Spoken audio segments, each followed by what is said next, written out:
తాజా 30 America Europe దేశాల వారికి ఇండియా అంటే చిన్నచూపు. మన దగ్గర టాలెంట్ ఉన్న వారిని తీసుకుని ఉద్యోగాల్లో పెట్టుకుంటారు, కంపెనీల్లో ఉన్నత స్థానాల్లో అవకాశాలు కల్పిస్తుంటారు. మరోవైపు ఇండియాను మాత్రం అవమానిస్తుంటారు.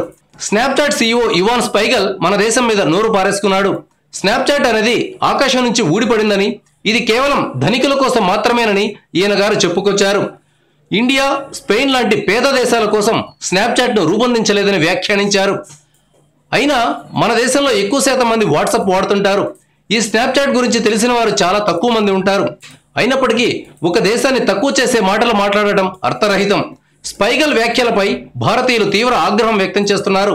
విదేశాల్లో ఉన్న ఇండియన్స్ స్నాప్చాట్ను అన్ఇన్స్టాల్ చేసుకుంటున్నారు. యాప్ను వాడుతున్న వారు గూగుల్ ప్లే స్టోర్లోకి వెళ్లి సింగిల్ స్టార్ రేటింగ్ ఇచ్చారు. ఫలితంగా స్నాప్చాట్ రేటింగ్ ఒక్క రోజులో 4.4 నుంచి 4కు పడిపోయింది. వ్యాపారం చేసుకునే వాడికి అందరూ కావాలి. తెలివి తక్కువగా ఒక దేశాన్ని అగౌరవపరిచేలా మాట్లాడటం మూర్ఖత్వం. స్పైగల్ అన్న మాటలు ఈనాటివి కావు.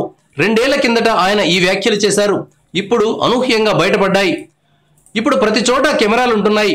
నోరు అదుపులో పెట్టుకుని మాట్లాడాలి. ఎంత చిన్నగా మాట్లాడినా కెమెరాలు వాయిస్ను క్యాచ్ చేస్తాయి. తిరుమలలో రోజా గన్మ్యాన్ ను అరే అనడం స్పష్టంగా రికార్డైంది.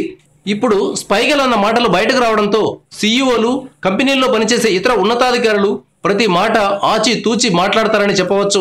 Thank you viewers. ఈ వీడియో మీకు నచ్చితే లైక్ బటన్ టచ్ చేయండి. తాజా 30 ఛానల్కు సబ్స్క్రైబ్ చేయండి. మీ మిత్రులకు షేర్ చేయండి.